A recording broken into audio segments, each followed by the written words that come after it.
So, the homemade TCG server was hosting a card game jam, where we had 2 weeks to make a card game.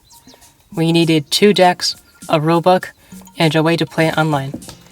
And just like any game jam, we had to pertain to a prompt.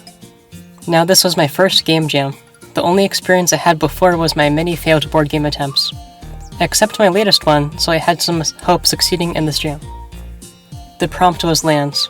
Going into this jam, I knew I wanted to make something original, so having the lands be resources or locations wasn't going to cut it. I got to brainstorming about what else makes lands lands.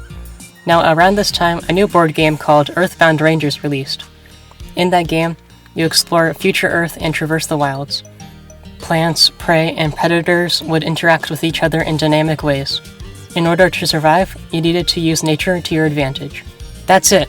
My lands would represent the ecosystem of the wild. Taking Earthbound Rangers as inspiration, I simplified the mechanics for a quick card game. Each player's deck would be half full of land cards. The land cards would have either a prey or predator symbol. The forest would be split into 3 clearings where players can play their land cards. When a clearing is full of land cards, nature of that type would attempt to eat, possibly going extinct if there was no food available. Everything started falling into place. The theme would be Boy Scouts, but like any scout organization, they needed a mascot. And what better than the peak of evolution, the scout themselves. So thus was the incredibly clever name I stuck with, Scout Scouts. So not only are there plants, prey, and predators in these clearings, but also you, yourself, a scout braving the wilds for their final badge, survive. But here's the twist. Scouts are sent into the wild in pairs. Only one scout gets the badge. With lands and theme figured out, I got to shape in the gameplay. Each player starts with 8 health, losing if they got down to 0. On your turn, you have 2 actions to either play a card or move. Here's the neat part. Whenever you have less than 5 cards in your hand, you immediately draw back up to 5. But you have the chance of drawing a land card. Land cards can't stay in your hand. You have to immediately play it to any clearing, thus potentially triggering animals to eat. This gave the feeling I was going for, of surviving in an ecosystem where you are not entirely sure whether predators will attack or resources will be depleted. And you better make sure you have enough resources because at the end of your turn, you have to eat one of your plants or prey in your clearing, or else you lose to health. All I could do for the first week was brainstorm what I could because the first week was during finals. Now this gave me only 1 week to make the cards, rulebook, online mod, and start playtesting. I used Dexterous for the first time, which was a total lifesaver for prototyping the cards fast. Another first for me was making a tabletop simulator mod for the game. The next major milestone was the first playtest. And success!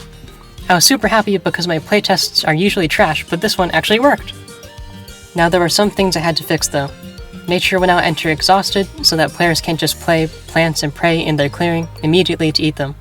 This change would incentivize movement. Players will now only be able to eat their own plants and prey, so that food is more competitive.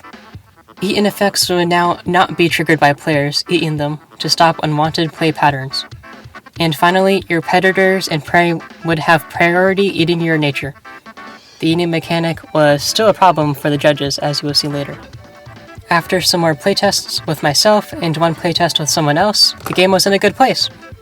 There was natural progression with more plants and prey allowing you to stay in one clearing, thus being able to play more cards. There was risk and reward by playing predators and prey in unsustainable clearings. And there was an element of unpredictable nature with players at random times voting for certain clearings to trigger certain nature. All that was left was... Judgment Day. I built 2 decks for the judges, one being a control, plant-based deck focused on playing a ton of plants which can be used to blast your opponents later with a fern fox or green goats. The other deck was very aggressive, having the most predators of the 2 decks. It focused on keeping your predators in the opponent's clearing and starving them of resources. The judges were, let's say, Lightning McQueen and the Night Knight. McQueen took the control deck, and the Night Knight took the aggro deck. The matches went pretty well, with both players building their board state and making sure everything on their side had enough to eat. Now, the Night Knight had a clearing with a decent amount of predators, with 1 predator land and 1 prey land on that clearing. Lightning McQueen, wanting to refresh his plants and prey in that clearing, moved to that clearing, thinking he had enough health to survive if the predators did attack. It was an incredibly risky move, and of course next turn, Night played Matt from Wii Sports into that clearing, drew a predator land, and absolutely annihilated Lightning McQueen. Lightning McQueen met a similar fate in the other game as well. He wasn't cautious enough around clearings about to trigger predators. To be fair, in one game he got very unlucky drawing barely any plants in a mostly plant deck. With both games ending sooner than I thought, I was nervous that would lower my score, but in the end, I got 3rd. I was really happy about that, and also happy that I finally made a decent game. I scored highest on depth and originality, which was what I was going for. They had some criticism though, and I as well. Drawing back up to 5 immediately was hard to remember, which is always the case with that rule in games, but in mine, it was especially difficult since it happens at different times during your turn. I could try to fixing this in the future by keeping that to the end of the turn. The order of the nature eating was confusing as well. Writing it as a step-by-step process would work better. The game was unbalanced, which is a given in jams, but some cards were a bit over the top, such as Cheating Cheetah. And funny enough, when you shuffle your discard pile into your deck, it would be mostly full of land cards, which would allow you to trigger a ton of clearings. I'm not sure if that's good or bad. Overall, I had a ton of fun, and I learned a lot too. I would love to participate again, but for now, I got some other ideas I want to try out.